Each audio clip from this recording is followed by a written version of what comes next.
Welcome to something incredible. This package from OnePlus contains their brand new OnePlus 7 Pro, and let me tell you right now, it is not just a step, but a leap forward. So in this video, we're going to be quickly unboxing it and then comparing it against the Galaxy S10 Plus, and I think the results are going to surprise you. First things first, you've got this little red packet on top, and that contains a standard silicone case for the phone.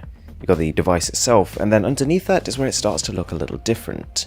You've got a red cable, USB Type-C, but more importantly a Warp Charge 30 adapter. It lets you charge the phone nearly 40% faster than past generations. And here we have it. The OnePlus 7 Pro treads a fine line between being svelte and chunky. It's surrounded by gracious curves and it fits well in the hand, but at the same time, its 206-gram mass makes it very noticeably heavier than the 175-gram S10 Plus. To give it credit, the design is slick, and I really like the slightly matte finish on the back, but the curves and the camera bump together do mean that the phone has a lot of table wobble. The S10 doesn't at all.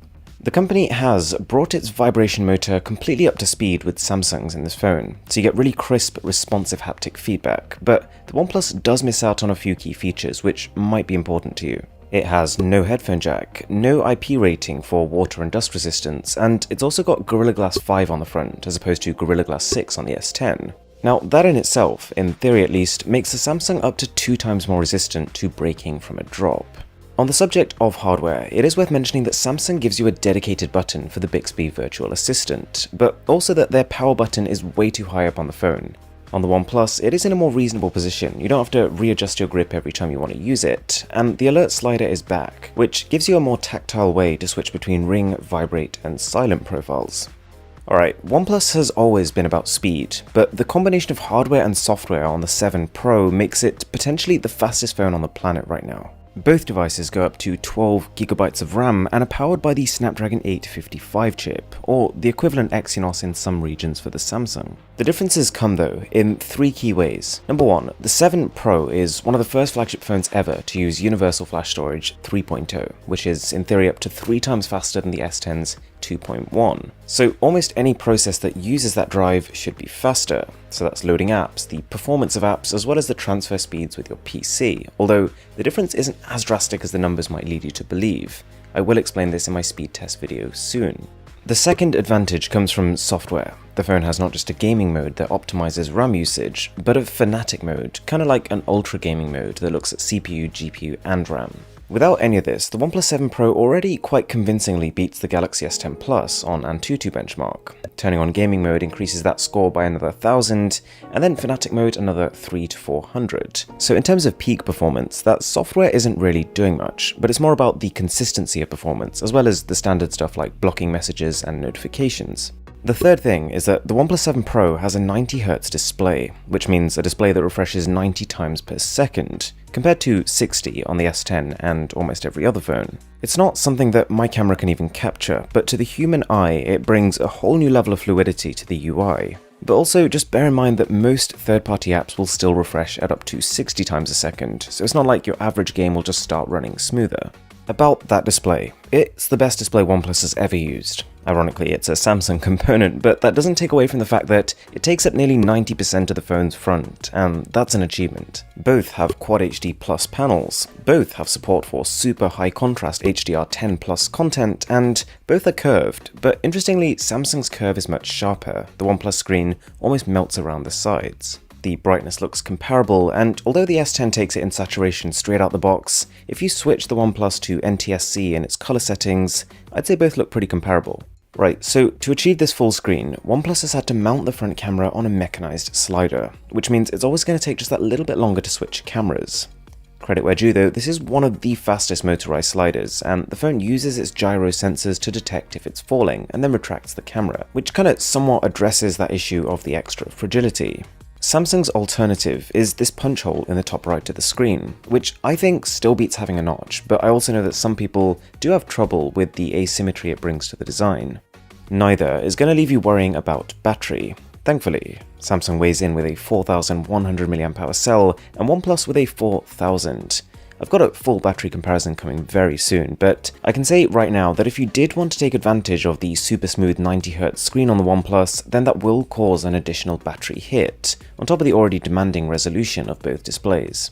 Regardless, OnePlus absolutely slaughters the S10 Plus in charging speed, with its Warp Charge 30 tech, providing up to 30 watts of power versus Samsung's 15. It can also reverse charge other phones using a cable, but that doesn't change the fact that Samsung has the wireless advantage. It can wirelessly charge as well as wirelessly reverse charge. Software is crucial to the whole experience, and thankfully both are running Android 9 with two very different looking but nonetheless very capable skins on top. With OnePlus you get Oxygen OS, which is closer to a pure Google aesthetic. You now get a built-in screen recorder and an unusual option called Zen Mode, which basically stops you using your phone for 20 minutes, with no exceptions. With Samsung you get One UI, which looks clean in its own way. It has a better looking dark mode to save battery and has a focus on reachability with one hand, and also AR emojis, which are as good as they've ever been here. You can really tell that cameras were a central part of both of these flagships. They each have a triple camera setup featuring one main camera, one ultra-wide, and one telephoto, so that makes this on-paper comparison quite a simple one. In terms of telephoto, OnePlus has 3 times magnification, which as you can see here, side by side with the 2 times on the S10 Plus, is quite a bit more zoomed in. However, the S10 takes it in terms of ultra-wide. Whilst the Galaxy has a mega-wide 123-degree field of view, OnePlus has a kind of meh 117 degrees. Don't get me wrong, you'll still very much notice the change between using the main camera and the ultra-wide on the OnePlus, but the difference won't be as dramatic as it is on the Samsung. The 7 Pro's main camera has a 48 megapixel sensor, compared to just 12 on the Samsung, which might make this seem like a really obvious choice, but the end images are in the same league. I do have a full, detailed camera comparison coming tomorrow, which will make things crystal clear. It's great to see though that the OnePlus now comes with a wide f1.6 aperture, even better than the f1.7 we saw last year, although it doesn't quite match Samsung's variable aperture that can open all the way up to f1.5. Something I'm really excited about is that both cameras have a night mode, the ability to take bright photos in the dark.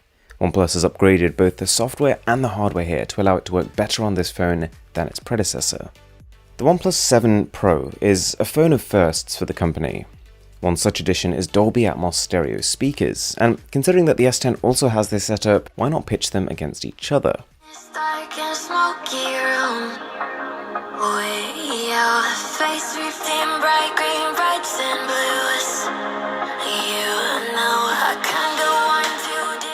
Samsung's phone combines a 10 megapixel selfie camera with a depth sensor that makes for super high quality portrait selfies. The front camera here is as good as the rear camera on some phones. I'm happy to say though that there's been no compromise with a single 16 megapixel selfie camera on the OnePlus.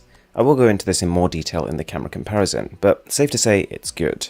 And on that note, from Huawei, Samsung, and now OnePlus, we've actually seen a bit of a shift away from face scanning. Past OnePlus phones had super fast face unlocking, but because the front camera is now tucked away, this no longer makes sense.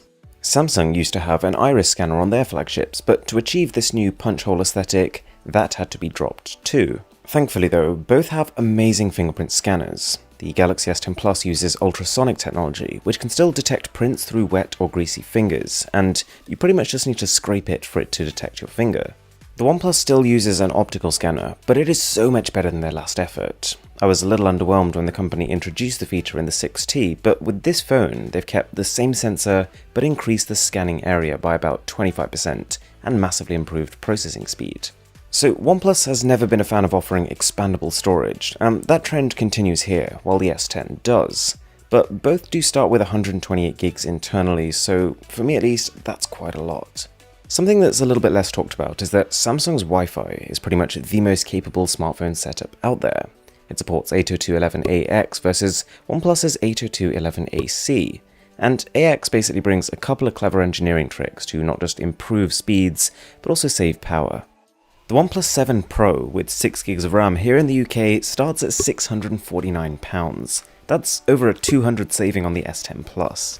Taking that into account, OnePlus has just launched a killer phone in the 7 Pro, a phone that for the first time doesn't just match, but exceeds its competition in key ways. It beats the S10 Plus in charging speed and has a super slick display, but there is still a bit of corner cutting going on. And really, you'll need to decide if the omissions on the OnePlus, like the headphone jack, like wireless charging, microSD card support, IP rating, or the chunky size, are justified by the price saving. For some it will be, for others it won't.